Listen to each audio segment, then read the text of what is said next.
C'était la nuit d'Halloween, une de ces nuits où tout semble possible, où même les plus sceptiques finissent par frissonner. Avec mes amis, on avait décidé de faire quelque chose d'un peu fou. Explorer le vieux champ de maïs de la périphérie de la ville. Depuis toujours, ce champ avait été entouré de rumeurs, comme quoi il serait hanté ou abriterait quelque chose d'inexplicable. Bien sûr, on riait de ces histoires autour d'un feu de camp ou dans le confort de nos chambres, mais cette nuit-là, l'obscurité avait une lourdeur qui nous faisait douter de notre bravoure.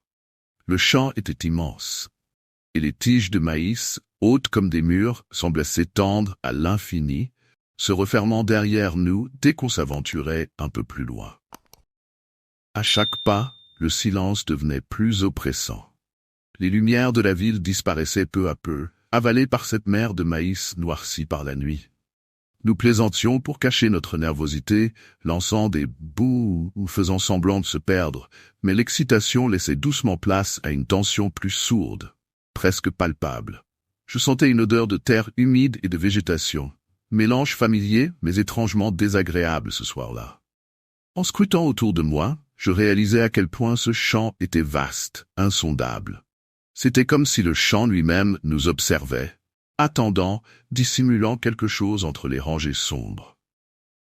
Mais je riais, essayant de chasser ce sentiment, persuadé que tout cela n'était que le fruit de notre imagination enfiévrée par l'ambiance d'Halloween. Au fur et à mesure que nous avancions, une sensation étrange s'installait. C'était d'abord imperceptible, comme un léger frisson que l'on met sur le compte de la fraîcheur de la nuit. Mais bientôt, le silence devint trop intense, comme si le champ entier retenait son souffle. Puis, ça a commencé. Des chuchotements. Faibles, indistincts, presque comme le bruissement des feuilles. Mais avec une cadence qui ne ressemblait en rien au vent. Je regardais mes amis pour voir s'ils entendaient la même chose. Leur regard inquiet confirmait mes craintes. Les chuchotements semblaient venir de toutes parts, et chaque fois que l'on se tournait pour en chercher l'origine, ils s'éloignaient comme s'ils nous narguaient. C'était comme si le champ lui-même murmurait, ses rangées de maïs cachant quelque chose ou quelqu'un qui nous épiait. Puis, je vis une ombre passer, rapide et furtive, à la lisière de mon champ de vision. J'ai cligné des yeux, pensant avoir rêvé, mais une seconde ombre traversa les rangées de maïs un peu plus loin.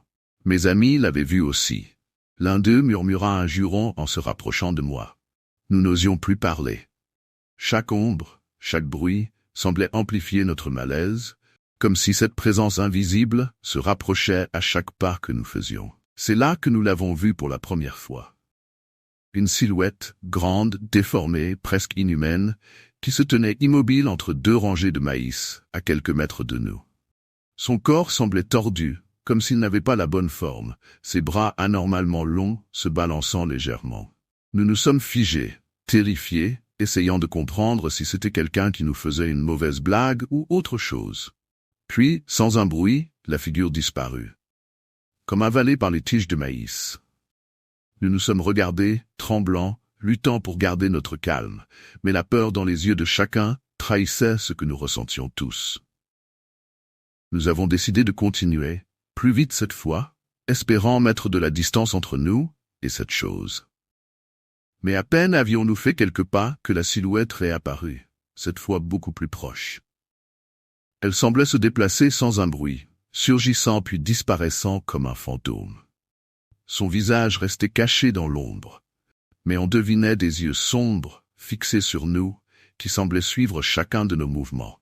À chaque réapparition, elle se rapprochait encore un peu, comme si elle jouait avec nous, savourant notre panique grandissante. Le désespoir commençait à s'installer. Nous avons décidé qu'il était temps de fuir. Nous avons tourné les talons et couru, nos cœurs battant la chamade, le son de nos pas se mêlant à notre respiration haletante. Les rangées de maïs, qui semblaient si intrigantes au début de la nuit, étaient maintenant un labyrinthe terrifiant. Chaque virage semblait nous éloigner de la sortie, comme si le champ s'amusait à nous piéger. Alors que nous courions, je pouvais entendre les chuchotements se transformer en rires sinistres, résonnant dans l'air frais de la nuit. C'était comme si la créature qui nous poursuivait prenait plaisir à notre terreur. Je jetai un coup d'œil par-dessus mon épaule, et là, je la vis, plus proche que jamais. Ses yeux brillaient d'une lueur inquiétante dans l'obscurité, presque hypnotisant. Je pouvais sentir une présence écrasante, comme si l'air se compressait autour de moi, rendant chaque respiration plus difficile. Nous avons commencé à trébucher, à tomber sur les tiges de maïs, nos mains se griffant sur les feuilles rugueuses. L'un de mes amis en avant criait pour nous encourager à aller plus vite, mais la peur paralysait chacun de nous. Je pouvais presque sentir la chaleur de la créature sur ma nuque, comme si elle était juste derrière moi, prête à nous attraper à tout moment. Après ce qui m'a semblé être une éternité, nous avons finalement aperçu la bordure du champ. La lumière des lampadaires de la ville scintillait au loin, mais il fallait encore y parvenir. Dans un dernier effort, nous avons donné tout ce que nous avions, courant de toutes nos forces. Lorsque nous avons franchi la lisière, le sentiment de sécurité m'a envahi, jusqu'à ce que je me retourne. Quand nous avons enfin atteint la sécurité de la route, un mélange de soulagement et de terreur nous a envahis. Mais c'était loin d'être fini. Je me suis retourné, mes amis se pressant contre moi, haletants et en sueur. Et là, à la bordure du champ, je l'ai vu à nouveau. La silhouette grotesque se tenait immobile, éclairée par la lueur blafarde de la lune, ses yeux brillants comme des braises ardentes, scrutant nos visages avec une intensité glaçante. Un frisson me parcourut le dos. C'était comme si ce regard perçait mon âme, révélant mes peurs les plus profondes. J'avais l'impression que quelque chose d'inexplicable se passait entre nous, un lien tordu formé par la peur et l'angoisse. Mes amis, pétrifiés, ne pouvaient détourner les yeux. La figure ne bougeait pas, mais son aura semblait pulser, vibrant d'une menace sourde. L'un de mes amis murmura, sa voix tremblante. « On doit partir, maintenant. » Nous avons commencé à reculer lentement, toujours en regardant cette chose qui semblait se délecter de notre terreur. Je ne pouvais pas m'empêcher de penser à toutes les histoires que j'avais entendues sur ce champ de maïs, des histoires qui prenaient vie dans mon esprit, tissant un récit encore plus terrifiant. Finalement, nous avons tourné les talons et avons couru à toute vitesse vers la ville. Mais je savais que cette expérience nous marquerait à jamais. Même en rentrant chez moi, j'ai senti que le champ ne me laisserait jamais complètement partir. Je savais que quelque chose d'invisible nous observait, attendant peut-être de nous revoir. Et depuis cette nuit-là, je n'ai plus jamais osé m'approcher de ce champ, persuadé que les ombres et les murmures n'était que le début d'un mystère bien plus sombre. Nous étions tous assis en cercle, entourés de sacs à dos, tandis que les étoiles commençaient à percer l'obscurité du crépuscule. Le silence de la nuit s'étendait autour de nous, presque palpable, comme une invitation silencieuse à braver l'inconnu. J'avais entendu des rumeurs sur cette maison abandonnée depuis que j'étais enfant, des histoires racontées autour des feux de camp, des légendes que personne n'osait vraiment vérifier. Pourtant, ce soir-là, poussés par une curiosité plus forte que la peur, nous avions décidé de nous aventurer ensemble. Le chemin jusqu'à la maison était enveloppé de mystère. La forêt qui l'entourait semblait se resserrer sur nous, comme si chaque branche étendue et chaque feuille frémissante observait chacun de nos pas. Le vent s'engouffrait dans les arbres, créant des murmures qui semblaient provenir d'âmes errantes, perdues depuis longtemps. Une étrange odeur de bois pourri et d'humidité envahissait l'air, amplifiant l'impression de traverser un lieu oublié par le temps. Lorsque la maison apparut enfin devant nous, mon cœur se mit à battre plus vite. La vieille bâtisse se dressait, lugubre et majestueuse, avec ses fenêtres cassées et ses murs noircis par le temps. Les ombres se glissaient sur les murs comme des spectres silencieux. À ce moment-là, une angoisse sourde monta en moi, mais je me refusais à reculer. Je ne pouvais pas abandonner, pas maintenant, devant les autres. Nous avons approché lentement l'entrée, et lorsque j'ai posé ma main sur la porte, j'ai senti une froideur intense traverser mes doigts, presque comme si la maison elle-même me mettait en garde. La poignée grinça alors que je la tournais, et le son, résonnant dans le silence, nous fit tous frissonner. Nous échangions des regards nerveux, mais personne ne disait rien. Puis, dans un élan collectif, nous sommes entrés, sans vraiment savoir ce qui nous attendait de l'autre côté. À peine avions-nous franchi le seuil que quelque chose d'étrange se produisit. La pénombre et la poussière de l'entrée disparurent soudainement, remplacées par une lumière vive et douce qui baignait tout autour de nous. Nous nous trouvions maintenant dans une immense salle de bal, somptueusement décorée, comme sortie d'un autre siècle. Des lustres en cristal pendaient du plafond, illuminant la pièce d'une lueur dorée. Le sol était couvert d'un parquet brillant, et tout semblait soigneusement arrangé, comme pour une grande fête. Des dizaines de personnes étaient là, habillées dans des vêtements luxueux, tout droit sortis des années 1920. Des femmes en robes élégantes avec des plumes dans les cheveux, des hommes en costumes parfaitement taillés, cigares à la main. Ils dansaient et riaient, les verres de champagne à la main, comme si nous n'étions pas là, comme si nous n'étions que des ombres dans leur monde. J'ai échangé un regard incrédule avec mes amis. Aucun de nous ne comprenait ce qui se passait. Quelques instants auparavant, nous étions dans une maison abandonnée et délabrée, et maintenant, nous étions spectateurs d'une scène irréelle, figée dans un autre temps. J'ai tenté d'interpeller un homme en costume noir qui passait près de moi, mais il ne m'a pas regardé, continuant à sourire de manière étrange, presque figée. Alors que je m'avançais, essayant de comprendre, j'ai senti un frisson me parcourir. Il y avait quelque chose d'étrangement artificiel dans leurs mouvements, comme s'ils suivaient une chorégraphie ancienne, répétée à l'infini. La musique semblait tourner en boucle, et derrière leur rire, un malaise grandissait, une sensation que quelque chose ne tournait pas rond. Au fil de la nuit, l'atmosphère devint de plus en plus oppressante. Au début, je pensais que c'était mon imagination. Mais bientôt, il devint impossible d'ignorer ce qui se passait. Les visages des invités, auparavant souriants et festifs, commencèrent à changer. Leurs traits semblaient se fondre, se déformer subtilement, révélant des expressions qui faisaient naître un nœud de terreur dans mon estomac.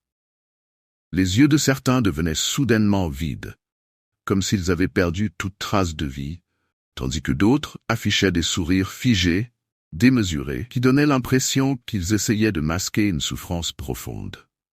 Des regards inquiets et suppliants apparaissaient brièvement sur leurs visages, comme des éclairs de conscience qui, rapidement, se perdaient à nouveau dans l'indifférence glacée de leur danse. Mes amis et moi restions figés, terrifiés, mais incapables de détourner le regard. Chaque visage autour de nous devenait plus grotesque, plus tordu, comme si une force sinistre cherchait à percer la surface de ses invités et à révéler quelque chose de bien plus sombre. L'un des hommes me fixa soudain, ses yeux remplis de désespoir, et, dans un murmure presque inaudible, il prononça « Vous ne devriez pas être ici. Fuyez avant qu'il ne soit trop tard. » Mais avant que je puisse réagir, son visage redevint lisse et inexpressif comme s'il n'avait jamais parlé. J'essayais de m'éloigner, de me diriger vers la porte par laquelle nous étions entrés, mais elle avait disparu. Mon cœur battait à tout rompre et mes amis semblaient tout aussi paniqués. Nous cherchions désespérément une issue, un moyen de quitter cette fête grotesque, mais chaque porte que nous tentions d'ouvrir menait seulement à d'autres pièces sombres et vides, comme si la maison jouait avec nous, modifiant sa structure pour nous piéger. À ce moment-là, une femme élégamment habillée s'approcha de moi. Son regard perçant et empli d'une tristesse infinie. Elle se pencha, et d'une voix douce mais tremblante, elle murmura. « Nous sommes tous piégés ici, des âmes perdues, condamnées à danser pour l'éternité. Cette fête, c'est notre prison. Ceux qui franchissent le seuil et acceptent le festin deviennent l'un des nôtres. » Ses mains se mirent à trembler, et j'aperçus alors quelque chose de terrifiant. Sous sa peau pâle, des fissures se formaient, comme si elle n'était qu'une coquille fragile retenant une obscurité sans fond. Lentement, elle recula, et je vis d'autres invités commencer à révéler leur véritable nature. Leur peau semblait se craqueler, laissant échapper une lueur sombre, malsaine, comme si leur corps tentait de contenir une énergie maléfique, prête à les dévorer. L'un de mes amis tenta de hurler, mais aucun son ne sortit de sa bouche. Nous comprenions à présent, en restant ici, nous risquions de devenir comme eux, de perdre nos visages, notre identité, et d'être engloutis par cette malédiction éternelle. Pris de panique, nous échangeâmes des regards de terreur, réalisant que chaque seconde passée ici nous rapprochait de cet effroyable destin. Pris par une peur viscérale, nous savions que le temps nous était compté. Alors que la salle de bal se remplissait de murmures sinistres et de visages de plus en plus déformés, nous cherchions frénétiquement un moyen de sortir. Je sentais mon propre visage se raidir, comme si quelque chose essayait de m'arracher à moi-même, de me transformer en l'un d'eux. Dans un ultime élan de désespoir, l'un de mes amis repéra une fenêtre masquée derrière un lourd rideau de velours sombre. Avec toute la force qu'il lui restait, il brisa la vitre d'un coup de poing, et l'air glacial de la nuit s'engouffra soudainement dans la pièce. Sans hésiter, nous avons traversé la fenêtre, ignorant les coupures et les éraflures, nous précipitant dans la nuit comme si nos vies en dépendaient. Une fois à l'extérieur, nous nous sommes arrêtés, essoufflés, et avons jeté un dernier regard vers la maison. Mais ce que nous vîmes nous glaça le sang. À travers les fenêtres, nous apercevions nos propres silhouettes figées dans la salle de bal, comme si une partie de nous-mêmes était restée prisonnière de cette fête maudite. Nos doubles semblaient nous observer, avec des regards perdus et des sourires forcés, déjà victimes de cette malédiction éternelle. Nous avons fui sans nous retourner, mais même aujourd'hui, je ressens toujours ce lien étrange avec cet endroit. Parfois, dans mes rêves, je me vois à nouveau dans cette salle, dansant aux côtés des âmes perdues, comme si une part de moi y était encore enfermée, condamnée à errer pour l'éternité dans la fête des damnés. Je rentrais chez moi cette nuit-là, le 31 octobre, après une longue journée de travail. La route était déserte, plongée dans une obscurité oppressante, à peine troublée par mes phares. L'air semblait lourd, presque stagnant, comme si le monde retenait son souffle. C'était Halloween, mais je n'avais pas vraiment le cœur aux festivités. Alors que je m'engageais dans un virage serré, une silhouette apparut soudain sur le bas-côté, à la lueur pâle d'un lampadaire. Mon cœur s'arrêta un instant. C'était un homme, immobile, vêtu d'un costume de clown. Son maquillage blanc et rouge semblait délavé, presque macabre sous cette faible lumière, et il portait un sourire figé, démesuré, qui m'a immédiatement glacé le sang. Je pensais d'abord à une farce, une de ces blagues sinistres de Halloween. Pourtant, il y avait quelque chose d'étrange dans son immobilité. Il ne bougeait pas, ne faisait pas un bruit. Ses yeux étaient rivés sur la route, mais je sentais qu'il me fixait, me scrutant, alors même que je réduisais la vitesse, hésitant entre continuer ou m'arrêter pour voir de plus près. Alors que je passais à sa hauteur, je vis ses mains gantées se tendre imperceptiblement. Une alarme sourde résonnait en moi, mais j'étais comme hypnotisé. Ce visage peint, ce sourire forcé, il me fixait toujours, et une étrange sensation d'inconfort monta en moi. Alors que je passais lentement devant lui, mon regard toujours fixé sur cette silhouette inquiétante, le clown tourna brusquement la tête dans ma direction. Son sourire semblait s'élargir encore, déformé, comme s'il prenait un plaisir pervers à ma réaction. Mon cœur s'accéléra, mais avant que je ne puisse réagir, il se mit à courir vers moi, d'un mouvement brusque et anormalement rapide. Dans la panique, j'appuyais sur l'accélérateur, mais en un instant, il était déjà là, frappant violemment contre ma fenêtre. Son poing ganté s'écrasa contre le verre, et son visage tordu, par un rictus étrange, était si proche que je pouvais voir chaque détail de son maquillage craquelé et de ses yeux déments. Il ne criait pas, ne parlait pas. Juste ce sourire figé, ses coups répétitifs, frénétiques, comme s'il essayait de pénétrer dans ma voiture par la simple force de sa volonté. Ma respiration devint saccadée, et je sentis mes mains trembler sur le volant. J'appuyais désespérément sur la pédale, les pneus crissèrent, et la voiture bondit en avant, m'arrachant enfin à cette vision cauchemardesque. Dans le rétroviseur, je le vis devenir une tache sombre au loin, immobile de nouveau, comme s'il n'avait jamais bougé. Mais ce visage, ce regard, restait imprimé dans mon esprit, me hantant même alors que je fuyais sur cette route déserte. En rentrant chez moi, j'avais toujours le cœur battant à tout rompre. À peine garé, je restais quelques instants dans la voiture, tentant de reprendre mon souffle, me répétant que ce n'était qu'une mauvaise blague de Halloween, un imbécile qui s'amusait à effrayer les gens. Mais quelque chose n'allait pas. Cette rencontre semblait bien plus intense, presque réelle, comme un avertissement silencieux que je ne pouvais expliquer. Finalement, je sortis de la voiture et fis le tour pour inspecter la fenêtre côté passager. Là, sur le verre, je vis des empreintes de mains imprimées en traînées sinistres. Elles étaient rouges, comme des taches de sang séché ou peut-être de la peinture. Mais l'idée même de ces marques me donnait des frissons. En frottant avec ma manche, je tentais de les effacer, mais elles restaient comme si elles étaient gravées dans le verre. Ce n'était pas normal. Les jours suivants, malgré plusieurs nettoyages, ces marques réapparaissaient toujours, me rappelant sans cesse cette vision terrifiante. Comme si ce clone étrange avait laissé une part de lui-même sur mon véhicule. Puis, j'entendis des rumeurs dans le voisinage. D'autres personnes avaient vu le même clone sur cette route cette nuit-là. Elles décrivaient la même scène. Le visage sinistre, l'attaque soudaine, les coups sur les vitres. Un sentiment d'angoisse m'envahit alors. Ce que j'avais vécu n'était pas un cas isolé, mais quelque chose de bien plus dérangeant. Déterminé à comprendre ce qui s'était passé, je décidai d'enquêter sur cette étrange apparition. Je me rendis sur la route où je l'avais croisée, espérant trouver des indices ou des témoignages d'autres témoins. À ma grande surprise, je découvris que plusieurs personnes avaient déjà partagé des histoires similaires, postées sur des forums en ligne et des réseaux sociaux. Les récits racontaient que chaque année, des apparitions de ce clone se produisaient sur cette route pendant la nuit d'Halloween. Certains affirmaient avoir été suivis, d'autres avaient eu des expériences encore plus troublantes, des pneus crevés, des pannes de voitures inexplicables, et même des accidents survenus peu après avoir croisé cette silhouette.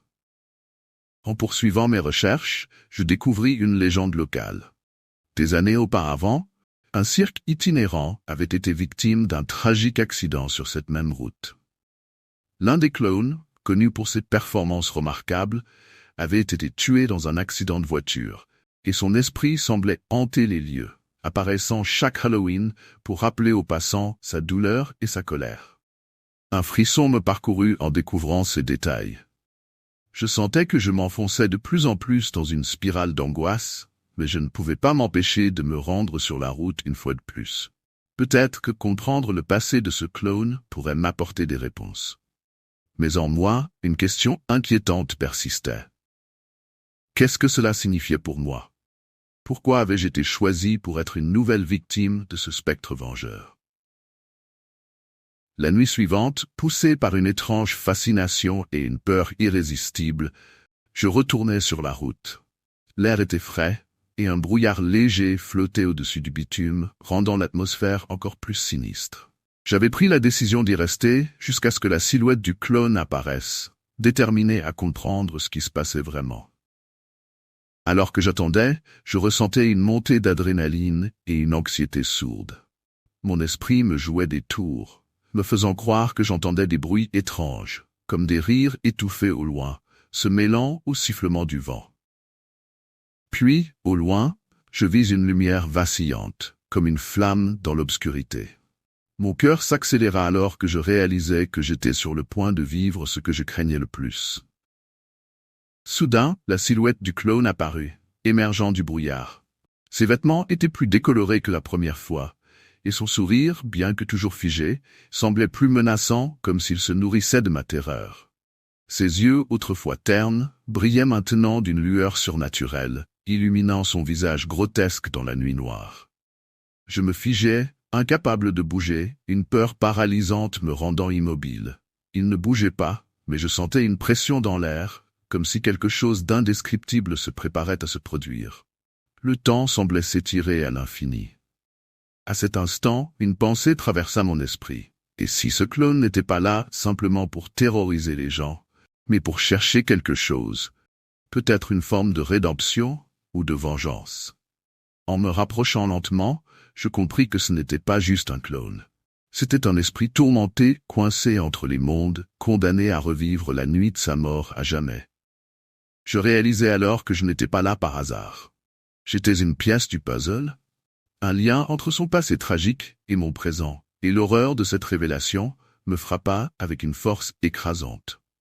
Ce clone, bien plus qu'une simple apparition, était désormais partie intégrante de mon histoire, et je devais affronter ce qu'il représentait.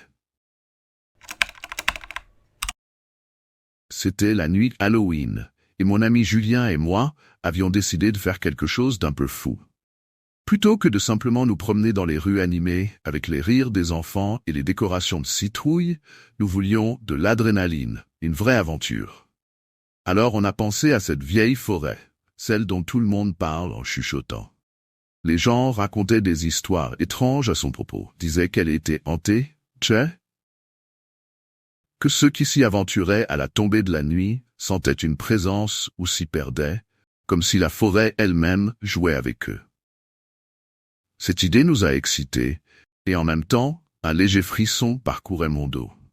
On plaisantait en marchant vers l'entrée de la forêt, en riant nerveusement de notre propre témérité. Julien me taquinait, me disait que j'avais l'air d'une poule mouillée, mais je savais qu'il n'était pas plus à l'aise que moi. Devant nous, la forêt s'étendait, sombre et silencieuse, avec ses arbres géants formant comme un tunnel d'ombre. À chaque pas, je sentais l'atmosphère changer, comme si l'air devenait plus épais, plus pesant. Les bruits des environs s'étaient estompés, et tout ce qui restait, c'était le crissement de nos chaussures sur les feuilles mortes, et ce silence oppressant qui semblait engloutir tous les sons. À ce moment-là, je me suis demandé si c'était vraiment une bonne idée. Mais la curiosité et l'excitation étaient trop fortes. Alors que nous nous enfoncions davantage dans la forêt, quelque chose a changé dans l'atmosphère. Ce n'était pas seulement l'obscurité ou le silence, mais une sensation étrange, presque surnaturelle, qui semblait flotter dans l'air. Julien, habituellement bavard, était devenu silencieux. Son regard tourné vers l'ombre des arbres, comme s'il essayait de percer quelque chose dans l'obscurité. Moi, j'essayais de me concentrer sur le chemin, mais mon esprit était envahi par une impression croissante de malaise. Soudain, un bruit sourd s'est fait entendre derrière nous. Un pas, ou plutôt quelque chose qui écrasait les feuilles mortes, délibérément, comme pour se faire remarquer. Je me suis figé, le cœur battant, et Julien m'a regardé avec des yeux écarquillés. On a échangé un regard, hésitant à se retourner, comme si on avait peur de ce qu'on pourrait y voir.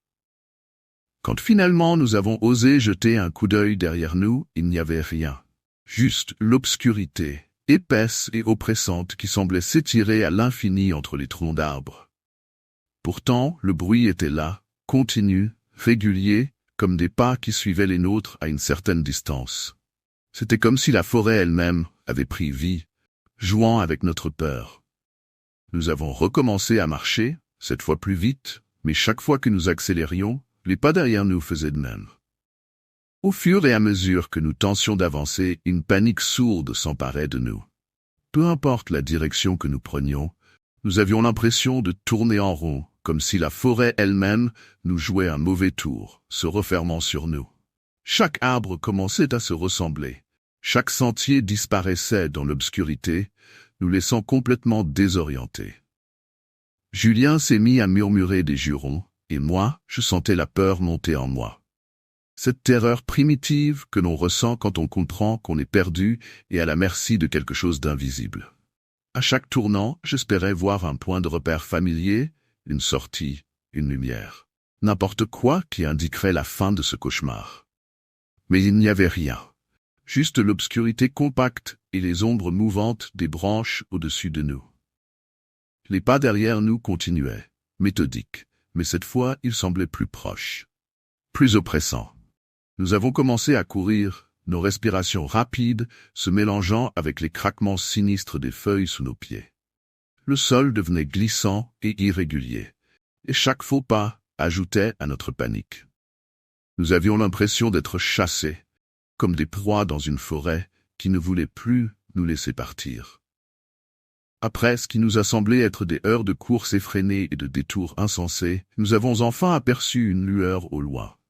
Un petit chemin entre les arbres semblait se dessiner, fragile mais bien réel. Sans réfléchir, nous nous y sommes précipités, trop effrayés pour ralentir ou regarder en arrière. Le soulagement a commencé à remplacer la peur, et je pouvais presque sentir la fin de cette épreuve. En trébuchant, essoufflés, nous avons fini par atteindre la lisière de la forêt. Là, devant nous, la route principale s'étendait, déserte, mais étrangement rassurante sous la lumière pâle de la lune. Julien et moi nous sommes effondrés sur le sol, nos corps tremblants, le cœur battant à tout rompre.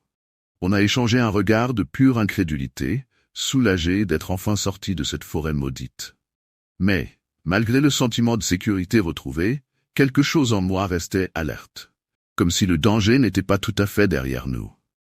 Pourtant, j'essayais de me convaincre que tout était fini, que nous étions en sécurité, même si la peur ne semblait pas vouloir nous quitter complètement. Alors que nous reprenions enfin notre souffle, un instinct inexplicable me poussa à jeter un dernier coup d'œil vers la forêt sombre qui s'étendait derrière nous. C'est là que je les ai vus. Deux yeux brillants, plantés dans l'ombre, fixés sur nous avec une intensité glaciale. Ces yeux semblaient habités par quelque chose d'ancien, une présence qui n'appartenait ni au monde des vivants, ni à celui des morts. Un frisson glacé parcourut ma colonne vertébrale, et je sentis mon estomac se nouer. Julien les aperçut aussi, et son visage se décomposa en une expression de pur effroi. Nous sommes restés figés, incapables de bouger, comme si ce regard nous maintenait prisonniers, malgré la distance. Puis, sans un bruit, les yeux ont disparu dans l'obscurité, comme si cette chose s'était fondue dans la nuit. Nous avons enfin pris nos jambes à notre cou, fuyant cet endroit maudit. Mais depuis cette nuit, je ne peux m'empêcher de sentir que quelque chose, là-bas, nous observe encore. Comme si la forêt n'avait pas totalement relâché son emprise sur nous, et qu'un simple regard en arrière suffirait à la ramener dans nos vies. On avait tout bien préparé. C'était un vendredi soir, et mes amis et moi avions décidé de faire peur à une fille de l'école, Élise. Elle était superstitieuse, croyait aux fantômes et aux esprits, alors on s'était dit que ça serait facile de lui faire perdre la tête. On savait qu'elle prenait tout ce genre de trucs au sérieux.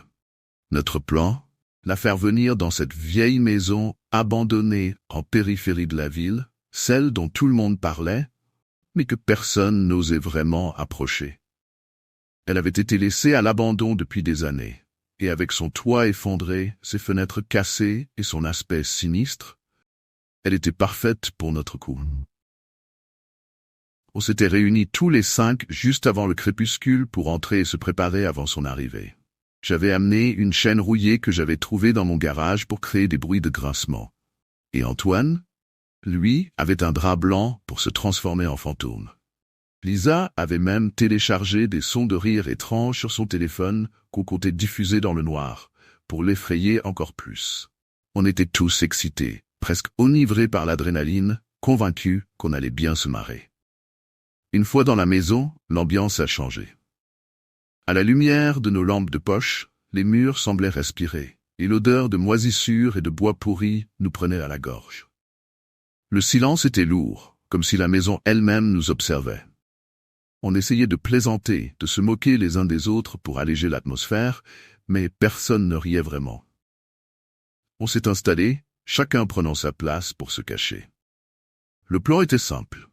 Quand Élise entrerait, on ferait des bruits, on murmurerait, puis on apparaîtrait subitement pour la terroriser. C'était censé être drôle, c'était censé être une blague inoffensive. Mais alors qu'on attendait dans le silence, quelque chose a commencé à se sentir différent. On était là, cachés dans le noir, attendant qu'Élise arrive, mais quelque chose d'étrange a commencé à se produire avant même qu'elle entre dans la maison. J'entendais des pas à l'étage, comme si quelqu'un marchait lentement, en traînant les pieds. Au début, j'ai pensé que c'était un des autres, peut-être Antoine, qui voulait faire monter la tension. Mais quand je lui ai envoyé un message pour lui demander s'il était en haut, il a répondu avec un simple « Non, je suis à côté de Lisa ». Ce simple message m'a glacé. Si personne d'entre nous n'était en haut, alors qui faisait ce bruit? La tension montait et je sentais mon cœur battre plus vite. Je me disais que ça devait être un rat, peut-être un animal coincé là depuis longtemps. Mais plus les secondes passaient, plus ces bruits de pas devenaient lourds, réguliers, comme ceux d'une personne. Et ce n'était pas tout. Les murmures se sont ajoutés, faibles, indistincts, comme si quelqu'un chuchotait à l'oreille de quelqu'un d'autre. J'essayais de me dire que c'était le vent ou les vieilles structures de la maison qui craquaient, mais ces explications ne tenaient pas face à l'atmosphère oppressante qui régnait. J'ai jeté un coup d'œil vers mes amis, qui semblaient tout aussi nerveux. Lisa me regardait avec des yeux écarquillés, Antoine était pâle comme un linge, et même Marc, d'habitude le plus courageux de nous tous, n'osait plus bouger. On avait tous compris que ce qu'on entendait ne faisait pas partie de notre plan. Et puis, sans prévenir, un souffle glacial a traversé la pièce. Un courant d'air glacial qui m'a fait frissonner de la tête aux pieds. C'est à ce moment-là que j'ai senti un léger contact sur mon épaule, comme si quelqu'un venait de poser sa main sur moi. Je me suis retourné, mais il n'y avait personne. Juste le noir, et ce silence pesant, coupé par des bruits qui n'avaient rien d'humain. La peur commençait vraiment à nous gagner. On n'osait presque plus bouger, mais on savait tous qu'on devait sortir d'ici. Pourtant, on était comme figés, comme si quelque chose nous retenait. Et puis, les sons ont changé. Ce n'était plus seulement des pas ou des murmures. On entendait des grattements le long des murs, des bruits sourds qui résonnaient dans toute la maison, et parfois un ricanement, bref et aigu, comme une moquerie venant d'une présence invisible. C'est là que tout a empiré. Marc, qui se trouvait près de la porte, a brusquement vacillé en arrière. Il a juré que quelqu'un venait de le pousser, mais on ne voyait personne. Antoine, à son tour, a crié en disant qu'il sentait quelque chose lui effleurer la main, une sorte de contact glacial, presque brûlant de froideur. Moi aussi, je sentais une présence autour de nous, comme des ombres qui se glissaient furtivement dans l'obscurité, prêtes à nous encercler. Chaque fois que je tentais de bouger, c'était comme si une force invisible me retenait. Un sentiment oppressant m'écrasait la poitrine, et je voyais les visages de mes amis déformés par la peur, leurs regards fixant les coins sombres de la pièce, là où l'obscurité semblait s'épaissir, presque vivante. Lisa murmurait qu'elle voulait partir, mais sa voix tremblait tellement qu'on comprenait qu'elle était à deux doigts de s'effondrer. C'était censé être une blague. On devait juste rire et s'amuser. Mais plus rien ne semblait drôle. On était devenus les jouets de quelque chose qu'on ne comprenait pas. Quelque chose qui s'amusait avec notre terreur et qui se manifestait par des gestes imperceptibles, des frôlements glacials et des murmures déformés. Finalement, la peur a atteint son paroxysme. On était tous sur le qui-vive, scrutant les ombres qui dansaient sur les murs. C'est alors que, dans un élan d'adrénaline, j'ai décidé de me lever pour voir si on pouvait quitter cette maison maudite. Mais juste au moment où je faisais un pas, quelque chose a attiré mon attention au second étage. J'ai levé les yeux et j'ai cru voir une silhouette. À travers la poussière et l'obscurité, une forme indistincte se tenait là, juste derrière une fenêtre brisée. J'étais paralysé. C'était une femme, ou du moins une apparence humaine, mais son visage était flou et ses yeux semblaient vides, comme deux cavités sombres. Mon cœur a raté un battement. Je n'étais pas sûr que ce que je voyais était réel. J'ai voulu crier, appeler mes amis, mais la peur m'en a empêché. Au lieu de cela, j'ai regardé, fasciné et terrifié. La silhouette ne bougeait pas, elle était immobile. Mais son regard semblait m'envelopper, comme si elle me voyait, comme si elle me connaissait. C'était comme si cette entité spectrale observait non seulement nous, mais aussi les ombres de notre passé. Enfin, je suis parvenu à appeler Marc. Je lui ai désigné du doigt la fenêtre où se tenait la silhouette. Quand il a levé les yeux, j'ai vu son visage changer d'expression. La terreur s'est peinte sur son visage. Il a crié « Qu'est-ce que c'est ?» Et avant même que je puisse répondre, la figure a disparu. L'endroit où elle se tenait était maintenant vide, mais je savais qu'elle était là, quelque part dans cette maison. À cet instant, le chaos a éclaté. Les autres ont commencé à paniquer, tous essayant de se frayer un chemin vers la sortie, mais moi je restais figé, choqué par ce que j'avais vu. Tout ce qui avait été prévu s'effondrait. La blague était devenue un véritable cauchemar. Alors que nous courions à l'extérieur de la maison, une peur palpable nous envahissait. Nous avons débouché à l'air libre, mais nos esprits restaient emprisonnés dans ce qu'on venait de vivre. Chacun de nous s'est éloigné, le souffle court, cherchant à comprendre ce qui venait de se passer. La nuit semblait plus sombre, comme si la maison avait absorbé la lumière autour d'elle. Une fois à l'extérieur, les éclats de rire qui avaient précédé notre expédition s'étaient évaporés. Le silence était écrasant. Marc, toujours en état de choc, répétait qu'il avait vu la silhouette. Antoine, avec les mains tremblantes, essayait de réconforter Lisa, mais je pouvais voir que ses propres yeux étaient pleins de frayeur. Ce qui avait été une simple farce était devenu un souvenir marquant qui resterait gravé en nous pour toujours. La question qui nous taraudait tous était la même. Qu'est-ce que nous avions réellement rencontré dans cette maison? Les histoires de fantômes qu'on avait entendues ne prenaient plus la même ampleur. On se regardait, cherchant du réconfort, mais chacun de nous savait au fond que la peur n'était pas seulement le fruit de notre imagination. Il y avait une chose là-bas, une présence qui s'était jouée de nous. Les jours qui ont suivi, l'atmosphère a changé entre nous. Je ne pouvais pas me défaire de l'image de cette femme spectrale. Je n'arrivais pas à dormir sans la revoir dans mes pensées, ses yeux vides me suivant. Marc, quant à lui, avait cessé de rire aux blagues. Il avait même commencé à faire des recherches sur l'histoire de la maison, découvrant que, selon les rumeurs, une tragédie s'y était déroulée, avec une femme disparue sans laisser de traces. Et malgré tout cela, nous avons décidé de ne plus jamais en parler. La honte de ce qui était censé être une simple blague nous empêchait de partager notre expérience. Mais au fond de nous, une question demeurait, pesante et omniprésente. Avions-nous vraiment perturbé quelque chose que nous n'aurions jamais dû déranger? Ce soir-là, l'atmosphère était électrique.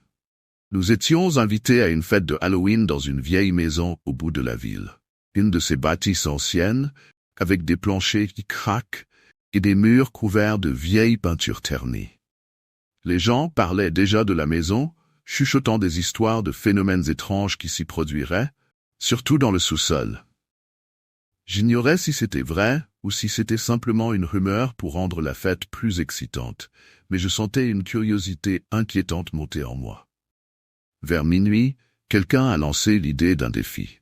L'hôte, souriant mystérieusement, a proposé à ceux qui avaient vraiment du courage de descendre au sous-sol.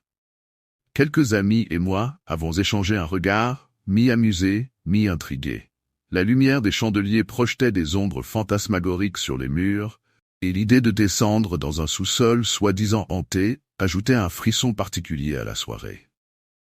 Après tout, ce n'était qu'un jeu, rien de plus. Nous avons alors formé un petit groupe, déterminé à ne pas montrer notre peur. Je riais pour détendre l'atmosphère, même si une légère appréhension commençait à m'envahir. La porte du sous-sol s'ouvrait sur un escalier en bois étroit et sombre, dégageant une odeur d'humidité et de poussière, comme si personne n'était descendu là depuis des années. Je me suis avancé le premier, respirant profondément pour masquer l'angoisse qui naissait en moi.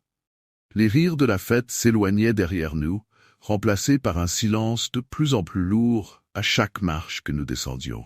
En descendant les dernières marches, l'air est devenu glacé, presque suffocant. Le sous-sol, faiblement éclairé par une vieille ampoule clignotante, semblait s'étendre bien plus loin que je ne l'avais imaginé. Les murs de pierre, couverts de traces sombres et d'anciennes toiles d'araignée, semblaient nous observer, comme si la maison elle-même avait une conscience, une présence. À peine étions-nous tous en bas, qu'un murmure a traversé l'air, doux mais clair, comme un souffle qui venait de nulle part et de partout à la fois. Je me suis figé. Le murmure a gagné en intensité, et c'est là que j'ai entendu quelque chose d'effrayant. Mon nom, prononcé distinctement, comme une caresse froide contre ma nuque. Je me suis tourné vers mes amis, espérant que l'un d'eux riait, que tout cela n'était qu'une mauvaise blague. Mais leur visage blême trahissait la même terreur que celle qui montait en moi. Puis, un autre nom a été chuchoté, et encore un autre, chacun de nous étant appelé par cette voix spectrale. Nous échangions des regards, incapables de trouver une explication rationnelle. Je sentais mon cœur battre à toute vitesse, chaque murmure resserrant un peu plus cette peur qui nouait mon estomac. On a commencé à chuchoter entre nous, hésitant entre rire nerveusement ou crier pour mettre fin à ce silence pesant. Mais au fond, aucun de nous n'osait hausser la voix, comme si nous avions peur de briser un équilibre fragile et de réveiller quelque chose de plus sombre, de plus ancien, qui pourrait être tapi dans l'ombre. Lorsque nous avons finalement décidé qu'il était temps de remonter, l'un de mes amis a pris les devants et s'est dirigé vers la porte. Mais en essayant de l'ouvrir, il s'est figé, ses mains tremblant légèrement. « Elle est fermée », murmura-t-il d'une voix à peine audible. Je me suis approché, pensant qu'il plaisantait, mais dès que j'ai tenté de tourner la poignée, j'ai senti la même résistance, froide et immobile, comme si la porte avait été verrouillée de l'extérieur. Un sentiment de panique a commencé à s'insinuer en nous et quelqu'un a frappé contre la porte, appelant à l'aide. Mais aucun son ne semblait pouvoir percer les murs épais du sous-sol. Les échos de nos propres voix rebondissaient dans l'obscurité, amplifiant notre angoisse. Autour de nous, la pénombre devenait de plus en plus oppressante, presque palpable, comme si elle cherchait à nous engloutir. J'avais l'impression que des ombres se mouvaient au coin de ma vision, mais chaque fois que je tournais la tête, il n'y avait rien. Les sifflements avaient repris, plus forts cette fois, nous enveloppant d'un murmure constant et oppressant. Le désespoir commençait à gagner le groupe. Certains de mes amis chuchotaient entre eux, cherchant une solution, tandis que d'autres restaient immobiles, les yeux écarquillés, fixant l'obscurité avec une peur silencieuse. Nous étions pris au piège, sans aucune échappatoire apparente, comme si le sous-sol lui-même nous retenait prisonniers dans son ventre froid et silencieux.